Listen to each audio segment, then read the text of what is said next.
Bonjour à tous, bonjour à toutes, bienvenue pour cette nouvelle émission Chemin de Traverse, ici à Saint-Marcel avec Stéphanie Trouillard. Stéphanie Trouillard, bonjour. Bonjour, merci de me recevoir dans votre émission. Stéphanie Trouillard, vous êtes journaliste à France 24, vous êtes auteur de plusieurs ouvrages dont Mon oncle de l'ombre, paru chez Skolvreis en 2018, qui raconte l'enquête pour savoir comment votre grand-oncle a été assassiné à Saint-Marcel en 1944. Vous avez également réalisé un web documentaire pour la même chaîne, France 24, Si je reviens un jour, à partir de lettres retrouvées de Louise Pikowski, une jeune lycéenne parisienne assassinée à Auschwitz, et qui a été adaptée en bande dessinée en 2020. Vous êtes d'origine nantaise et votre famille est du Morbihan et vous y revenez souvent. Vous êtes d'ailleurs ici au musée de la Résistance à Saint-Marcel, un musée que je conseille à tous les auditeurs. Merci de nous recevoir, l'auditeur et moi, donc Stéphanie Trouillard, pour votre dernier livre, Le village du silence, Agnès et Léontine, Bretagne, juillet 1944, paru aussi chez Skolvreis, postface du commandant Tristan Leroy. Stéphanie Trouillard, c'est un peu par hasard, si j'ose dire, que ce livre Enquête est né. En effet, en 2019, vous passez par le village de Plumelec pour la commémoration du massacre de Kéruel, sujet de votre précédent livre. Est-ce que vous pourriez nous rappeler justement le contexte de ce massacre ? Alors ça a eu lieu en juillet 1944, le 12 juillet 1944. C'est quelques semaines après la fameuse bataille de Saint-Marcel, où nous sommes aujourd'hui, sur les lieux mêmes de cette bataille. Donc la bataille de Saint-Marcel, ça a été la première confrontation en France entre des résistants et les occupants allemands. Toute la journée du 18 juin, il y a eu d'importants combats qui ont eu lieu ici. Et à la fin de la journée, les résistants se sont dispersés et les Allemands, aidés par des collaborateurs français, se sont mis à les traquer, en fait, ces résistants qui étaient épaulés par des parachutistes de la France libre qui avaient été parachutés en Bretagne au moment des opérations du débarquement. Et c'est vraiment une chasse à l'homme qui s'est engagée pendant plusieurs semaines dans ce coin du Morbihan. Et mon grand-oncle faisait partie d'un groupe de résistants qui était accompagné par des parachutistes de la France libre. Ils se sont retrouvés dans une ferme de Plumelec. Et au matin du 12 juillet 1944, des collaborateurs français, aussi des soldats allemands, les ont retrouvés et les ont fusillés sur place, les ont assassinés sur place. C'est 18 personnes qui ont trouvé la mort à ce moment-là, le 12 juillet 1944. Dans votre livre, Stéphanie Trouillard, Le village du silence, donc, vous menez une enquête en réalité à partir de 2 tombes que vous voyez dans un cimetière. Ces tombes, tout de suite, vous interpellent. Comment ? Alors en fait, c'est au moment des 75 ans du massacre de Kéruel, j'ai été contactée par un habitant de Plumelec qui s'appelle Loïc Merlet et qui m'a dit qu'il pouvait me mettre en contact avec un de ses cousins éloignés qui s'appelle Louis Merlet, un ancien résistant et qui avait des choses à me dire en fait sur l'histoire de Plumelec pendant la guerre. Donc moi, comme j'allais dans le Morbihan à ce moment-là, j'ai saisi l'occasion pour rencontrer ce résistant. Et ce résistant s'est mis à me parler d'une histoire dont j'avais jamais entendu parler, alors que ça faisait plus de 5 ans que j'enquêtais sur Plumelec pendant la guerre. Il m'a parlé de l'assassinat de 2 femmes, 2 réfugiés du nord de la France, Agnès et Léontine, la mère et la fille, qui ont été tuées au moment de la libération dans ce village. Et il m'a montré, dans le cimetière de Plumelec, leur tombe, qui est l'une des premières tombes dans ce cimetière local. Et ça m'a assez choqué, puisqu'on voit bien 1944 avec les dates de naissance et de décès de ces 2 femmes. Donc ça m'a interpellée et surtout je me suis dit, mais voilà, j'enquête depuis des mois sur ce village et personne ne m'a jamais mentionné cette histoire.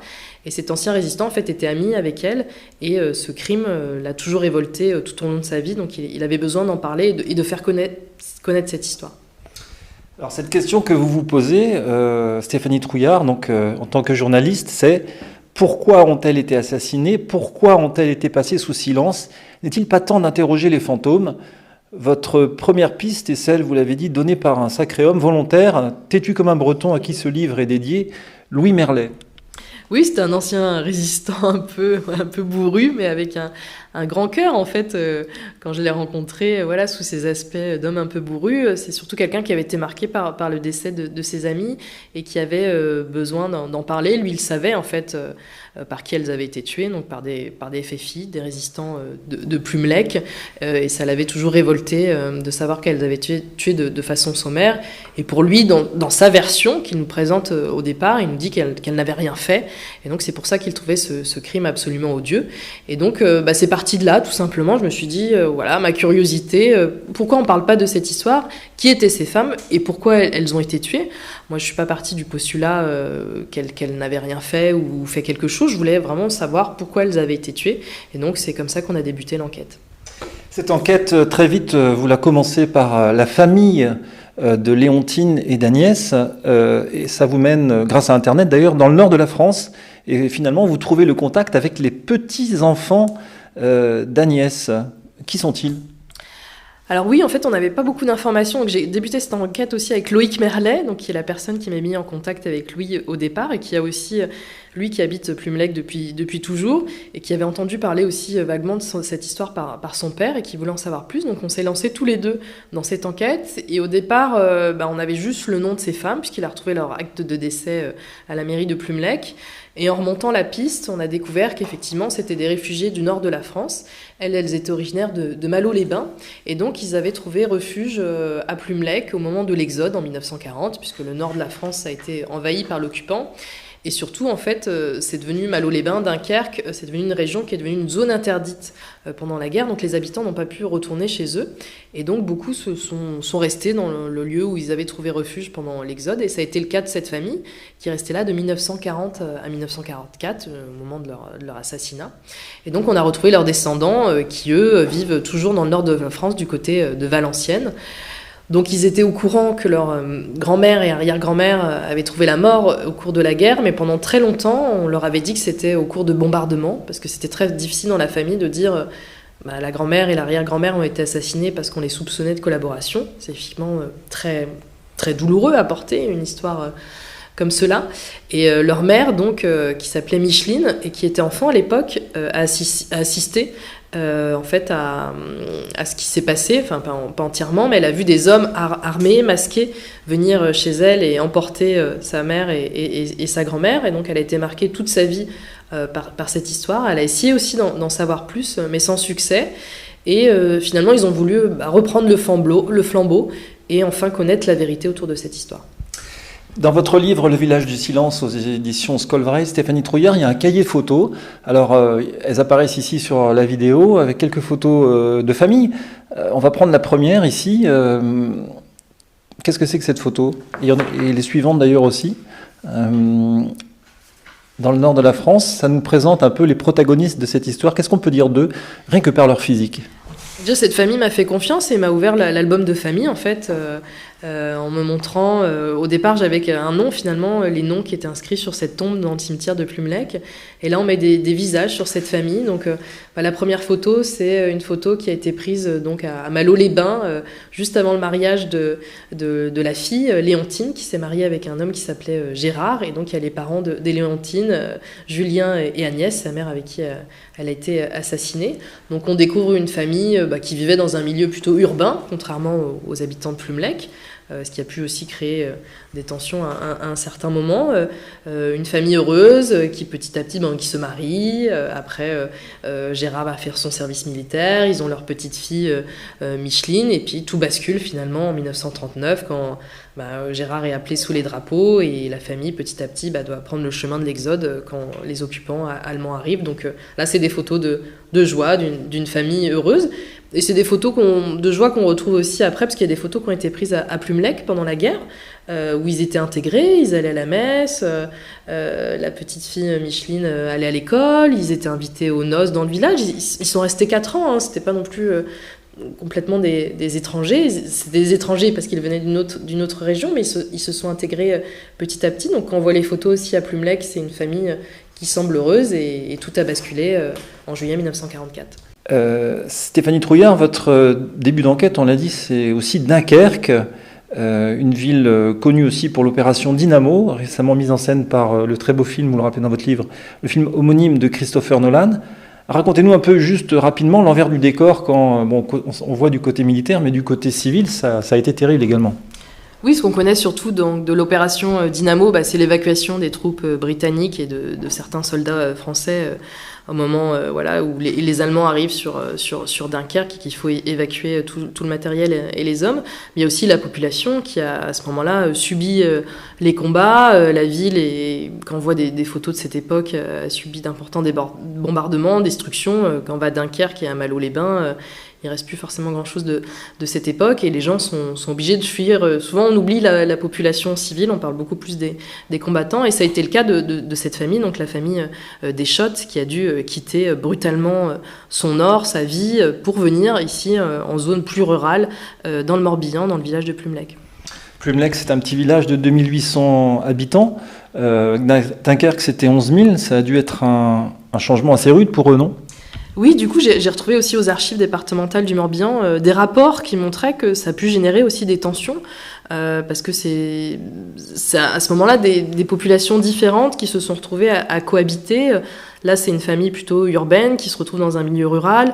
Le Morbihan, à cette époque-là, c'était très rural, des gens assez modestes. Il n'y avait pas tout le confort qu'on pouvait avoir en ville à ce moment-là.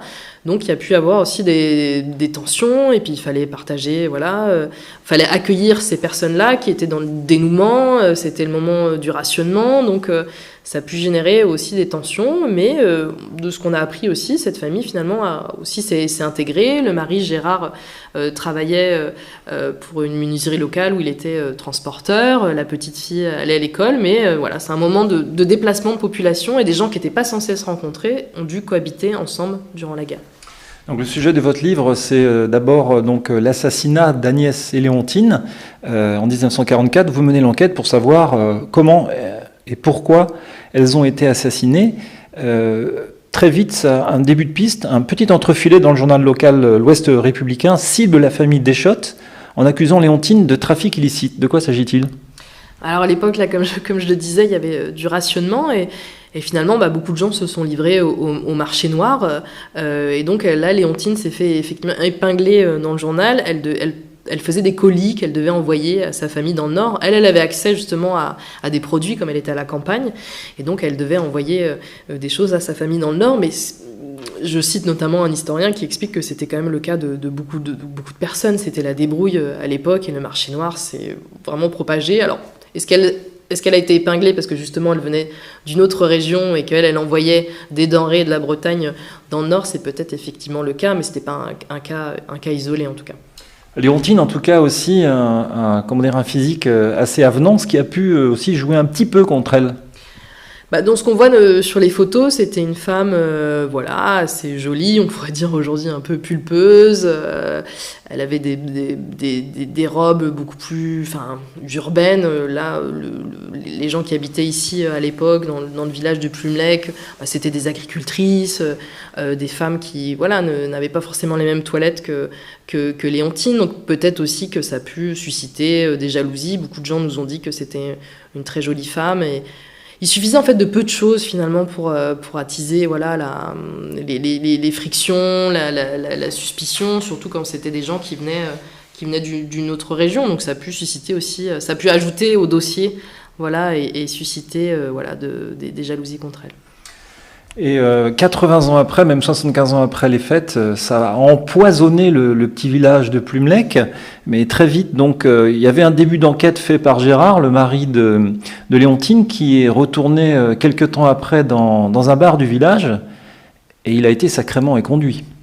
Oui, après l'assassinat de sa femme et de sa belle-mère, il est retourné dans le Nord. Il est revenu quelque temps après pour essayer d'éclaircir ce qui s'était passé, de mener sa propre enquête et des témoignages qu'on a pu recueillir. En fait, donc il s'est rendu dans l'hôtel-restaurant l'un des hôtels-restaurants de Plumelec.